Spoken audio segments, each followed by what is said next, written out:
성도 여러분, 오늘도 주 안에서 평안하십니까? 요한복음을 강의하다가 보니 진도가 부활주일과 딱 맞아서 절기에 맞는 부활절 설교를 하게 되었습니다. 우리는 요한복음 1장 51절에 하늘이 열리는 표적들로 7가지 표적에 대해서 지난 시간까지 은혜를 나누었습니다. 그 마지막이 7번째 표적이 바로 죽은 나사로가 살아나는 표적이라고 했습니다.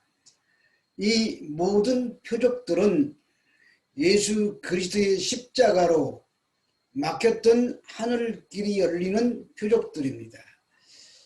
계속해서 지난 시간에 이어서 이번과 다음 시간까지 이 나사로에 대한 내용을 다루면서 지난 시간에는 죽은 나사로가 살아나는 사건을 통하여 하나님의 영광을 드러나는 것에 중점적으로 말씀을 드렸다면, 이번에는 우리 인간들의 영원한 숙제이며 믿음의 핵심 가운데 하나인 부활과 영생의 문제를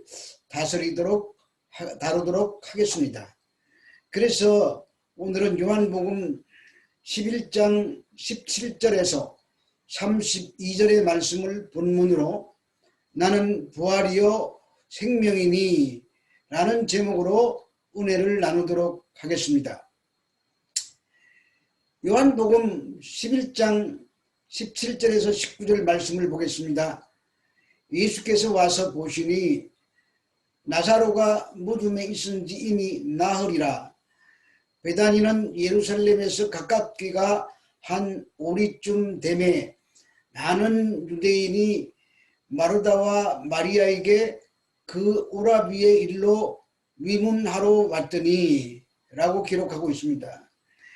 예수께서 와서 보시니 나사로가 무덤에 있은 지 이미 나흘이나 되었습니다. 우리 주님께서 나사로가 병들었다고 하는 소식을 듣고도 이틀을 더 지체하시다가 늦게 오셨기 때문에 나흘이 된 것입니다. 여기에 예수님의 의도가 깔려 있었다는 것을 지난 시간에 이미 말씀을 드렸습니다. 하나님의 영광을 드러내기 위해서입니다. 그리고 여기서 나흘이라는 말은 예수님께서 나사로를 다시 살리신 것이 얼마나 큰 영광인가, 큰 권능인가 하는 것을 강조하는 단어입니다.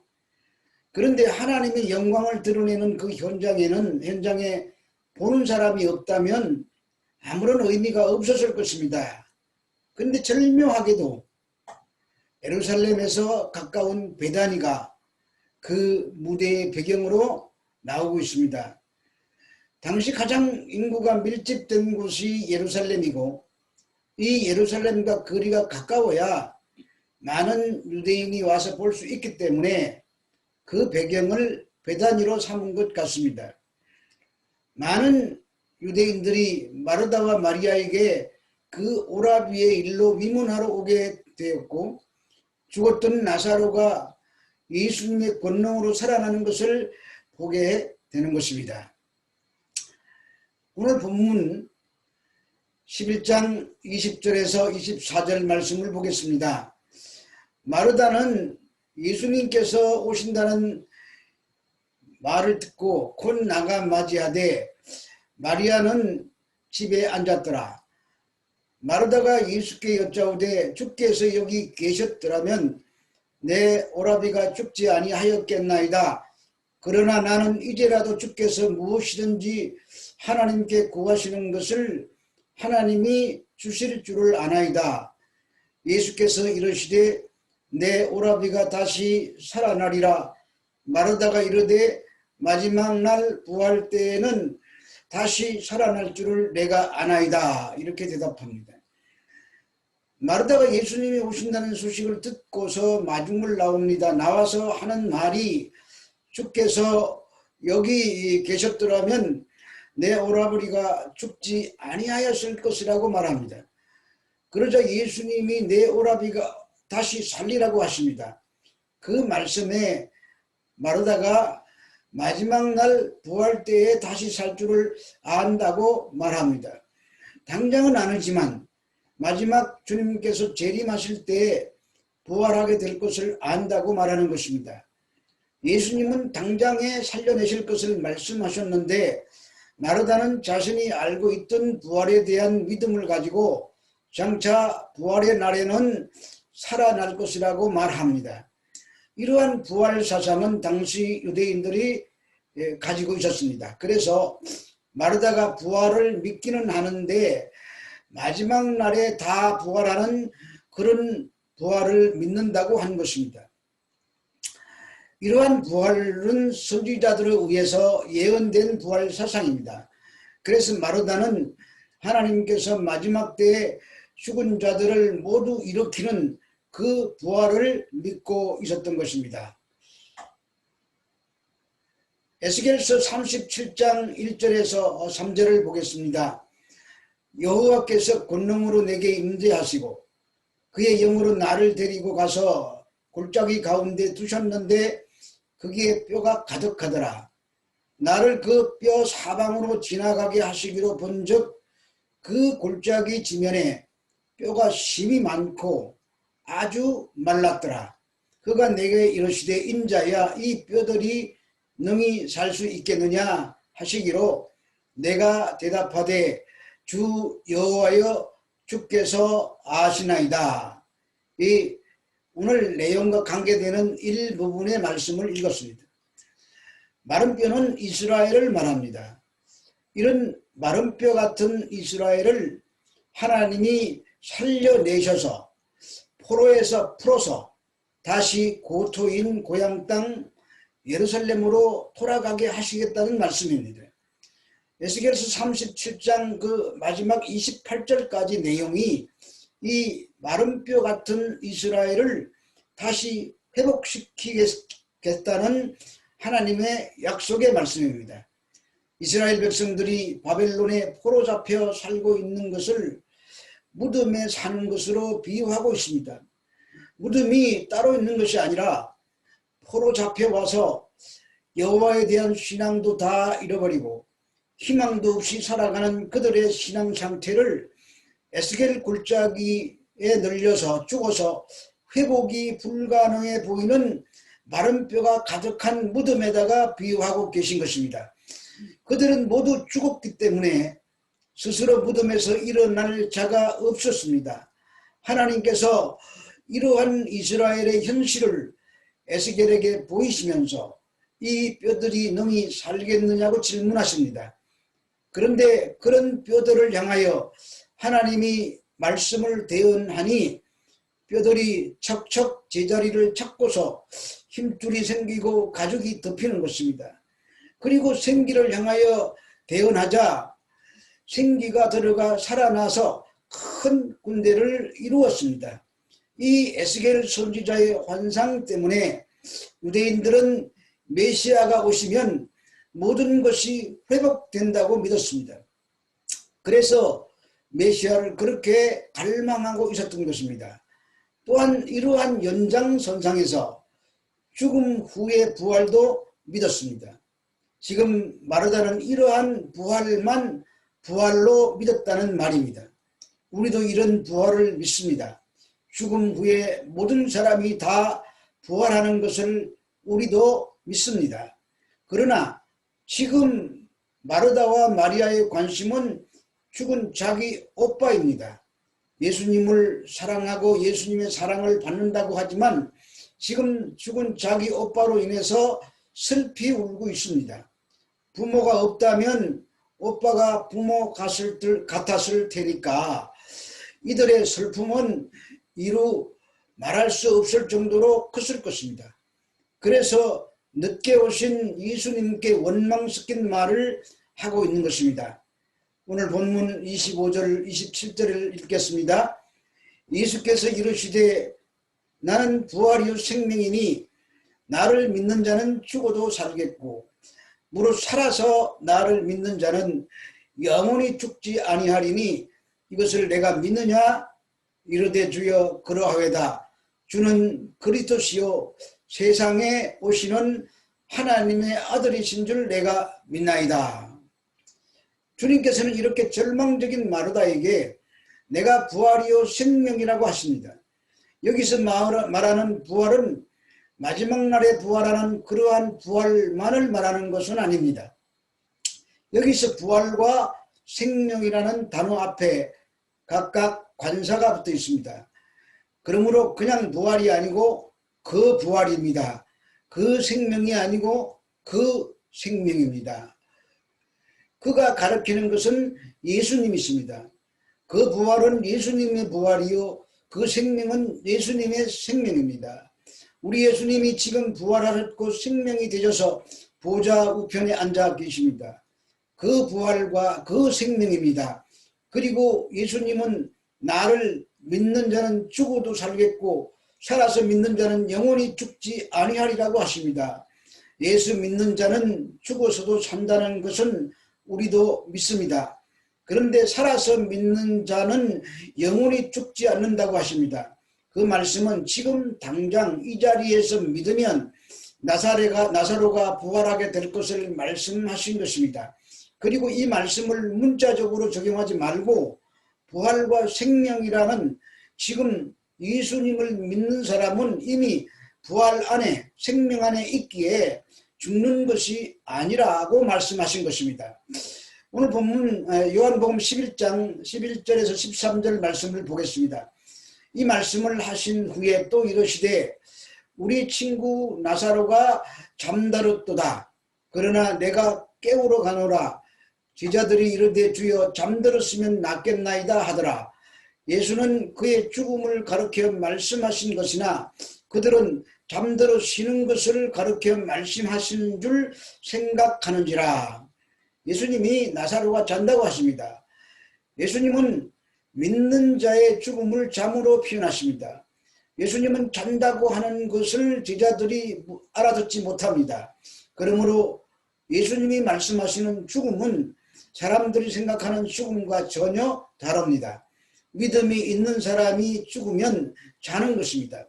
믿음이 없는 사람이 죽으면 그것은 정말로 죽은 것입니다. 성경에 있는 말은 아니지만 성도의 죽음은 장례식이라고 말합니다.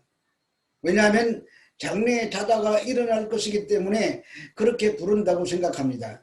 그러나 믿지 않는 자들의 죽음은 영결식이라고 부릅니다. 영원한 이별이기 때문입니다. 요한복음 5장 24절에서 29절 말씀입니다. 내가 진실로 진실로 너희에게 이르노니 내 말을 듣고 또 나 보내신 이를 믿는 자는 영생을 얻었고 심판에 이르지 아니하나니 사망에서 생명으로 옮겼느니라. 진실로 진실로 너희에게 이르노니 죽은 자들이 하나님의 아들의 음성을 들을 때가 오나니 곧 이때라. 듣는 자는 살아나리라. 아버지께서 자기 속에 생명이 있음 같이 아들에게도 생명을 주어 그 속에 있게 하셨고 또 인자됨으로 말미암아 심판하는 고난을 주셨느니라. 이를 놀랍게 여기지 말라. 무덤 속에 있는 자가 다 그의 음성을 들을 때가 오나니 선한 일을 행한 자는 생명의 부활로 악한 일을 행한 자는 심판의 부활로 나오리라. 이렇게 기록하고 있습니다. 예수님을 믿는 자는 사망에서 생명으로 옮겨졌습니다. 이것은 무덤에서 죽은 자들이 하나님의 음성을 들을 때가 온다고 하십니다. 그러므로 구약에서 바라본 그때란 바로 예수님의 초림과 재림 사이의 특정한 어떠한 기간을 말합니다. 우리가 살아가고 있는 이 세상이 온통 무덤입니다. 마치 에스겔서에 나오는 마른 뼈다귀들이 있는 무덤과 같습니다. 믿는 사람은 많지 않고 안 믿는 사람이 더 많습니다. 믿는다고 하는 사람들 중에도 성경이 말하는 믿음이 아닌 다른 믿음을 가진 자들이 있습니다. 그래서 참 믿음을 가진 사람이 많지 않습니다. 따라서 살아서 움직이는 것 같아도 다 죽은 자들인 것입니다. 그래서 온 세상이 무덤인 것입니다. 그러나 이런 곳에서 아들의 음성을 듣는 자는 살아나는 것입니다. 그들에게 생명이 있기 때문입니다. 마태복음 22장 31절로 33절의 말씀을 읽겠습니다. 죽은 자의 부활을 논할진대 하나님이 너희에게 말씀하신 바 나는 아브라함의 하나님이요 이삭의 하나님이요 야곱의 하나님이로라 하신 것을 읽어보지 못하였느냐. 하나님은 죽은 자의 하나님이 아니요 살아있는 자의 하나님이시니라 하시니 무리가 듣고 그의 가르치심에 놀라더라. 성경은 하나님은 아브라함의 하나님이요 이삭의 하나님이요 야곱의 하나님이라고 하십니다. 아브라함과 이삭과 야곱은 믿음으로 산 자들을 대표하는 자들입니다. 그것은 죽은 자의 하나님이 아니요 산 자의 하나님이라는 뜻입니다. 그러므로 기존의 세상은 이미 죽은 세상입니다. 죄로 인하여 하나님과 단절되었기 때문입니다. 그러한 세상에 하나님이 선택하시고 불러내신 자들의 대표와 모델로 아브라함과 이삭과 야곱을 예로 들고 있는 것입니다. 이들의 하나님은 죽은 자들은 이해하지 못한다는 말입니다. 오직 살아난 자만이 아는 것입니다. 그러므로 울고 있는 마리아와 마르다에게 내가 부활과 생명이라고 말씀하시는 것은 나사로가 죽은 것이 아니라 잔다는 표현인 것입니다. 이미 부활과 생명 안에 있다는 말입니다. 이것이 어떻게 주어지는지는 요한복음에서 계속하여 증거하고 있습니다. 예수님 자신의 죽으심과 부활과 그리고 성령으로 보내심으로 죽은 자들을 살려내시는 일을 하시는 것입니다. 그러므로 오늘날 우리가 예수를 믿는다는 것은 믿고 나서 나중에 죽고서 부활하는 것만 부활이 아니라 지금 부활 안에 지금 생명 안에 들어있는 것입니다. 그러므로 예수 믿는다는 것은 이미 그리스도와 함께 죽었기에 다시는 죽음이 없는 것입니다. 육신이 죽는 것은 헌 옷을 벗는 것과 같습니다. 우리의 몸이 새 옷을 입기 위한 것입니다. 그래서 많은 사람들 앞에서 나사로가 비록 썩어서 냄새가 나지만 그를 다시 살려내심으로 예수님 자신이 부활이요 생명이 되심을 증거하시는 것입니다. 고린도전서 15장 51절에서 55절의 말씀을 읽겠습니다. 보라 내가 너희에게 비밀을 말하노니 우리가 다 잠잘 것이 아니요 마지막 나팔의 순식간에 호련히 다 변화되리니 나팔 소리가 나매 죽은 자들이 썩지 아니할 것으로 다시 살아나고 우리도 변화되리라. 이 썩을 것이 반드시 썩지 아니할 것을 입겠고 이 죽을 것이 죽지 아니함을 입으리로다. 이 썩을 것이 썩지 아니함을 입고 이 죽을 것이 죽지 아니함을 입을 때에는 사망을 삼키고 이기리라고 기록된 말씀이 이루어지리라. 사망아 너의 승리가 어디 있느냐? 사망아 내가 쏘는 것이 어디 있느냐? 마지막 나팔에 순식간에 부활을 하리니 그때에 썩을 것이 썩지 아니할 것을 잊게 됩니다. 이러한 부활을 받는 자는 지금 예수를 믿는 자들입니다.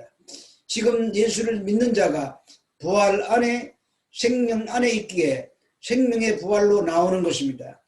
그러므로 성도들의 죽음이란 죽은 것이 아니라 죽지 아니함을 입는 것이고 썩지 아니함을 입는 것입니다. 이것은 사망이 이김에 삼킨 바 되리라는 말씀의 성취입니다. 사망이 왕노릇하고 있는 자를 부활과 생명이 삼켜버리는 것입니다. 따라서 성도들의 담대함이란 죽어도 산다는 것입니다. 이보다 더 담대한 것은 없습니다. 세상에서의 원리는 나는 죽으면 안 된다는 것입니다. 지면 안 된다는 것입니다. 나는 죽어도 다 죽어도 나는 살아야 한다는 것입니다. 그러므로 세상이란 치열한 전쟁터와도 같습니다. 내가 살아남기 위하여 남을 죽여야만 하는 서바이벌 게임과도 같습니다. 그러나 부활과 생명을 이미 받은 사람이라면 죽는 것을 두려워하지 않습니다. 이 죽음이란 목숨만을 의미하는 것은 아닙니다. 이 세상에 여러 가지 자존심과 명예심 등도 죽어야 합니다. 이런 것들이 죽는 것을 두려워하지 않습니다. 사람들이 손가락질하는 죄인이라도 주님의 용서를 받고 나서 하나님 사람들의 혼란과 수군거림이 상관없게 되는 것입니다. 이것이 부활과 생명을 받은 자의 능력입니다. 우리가 예수님의 재림수에 다 호련히 부활할 것입니다. 그러나 그 부활에 참여하고 생명의 부활에 참여하는 것은 지금 우리가 그리스도 안에 있어야 하는 것입니다. 지금 부활과 생명 안에 있어야 생명의 부활로 나오는 것입니다. 예수님의 부활이 첫 열매입니다. 그러므로 그리스도께 붙어 있는 자는 다 생명의 부활로 나오게 되는 것입니다. 이것은 생명이 사망 안에 있는 우리를 삼켰기 때문입니다. 이 놀라운 은혜를 알고 믿는 것, 그것이 부활신앙입니다. 이러한 신앙이 세상의 유혹을 이기고 썩어질 것을 분별합니다. 그래서 잠시 있다가 없어질 것들에 목숨을 걸지 않는 것입니다. 손해보고 당하여도 예수 믿는다는 이유로 순교를 당하여도 기쁘게 당하는 것은 이미 부활과 생명이신 예수님이 그 사람을 삼키고 있기 때문입니다. 우리는 오직 감사할 것밖에 없습니다. 기도하겠습니다. 하나님, 우리 주님께서 십자가 위에 피 흘려 돌아가심으로 우리의 죄악을 모두 다 짊어지고 가셨고, 부활하심으로 우리에게 영원한 하늘로 통하는 문을 열어주신 것 감사합니다. 예수님 부활이 장차 마지막 때에 일어날 부활도 있지만 우리가 이 땅에서 이미 예수 그리스도를 믿고 있다면 우리가 산자들이고, 이 산자들은 지금 이미 부활 안에 있고 생명 안에 있다는 사실을 믿고 세상의 온갖 것들이 우리를 유혹해 올지라도 흔들리지 않는 믿음으로 승리하는 부활신앙을 가지게 해 주시옵소서. 예수님 이름으로 기도합니다. 아멘.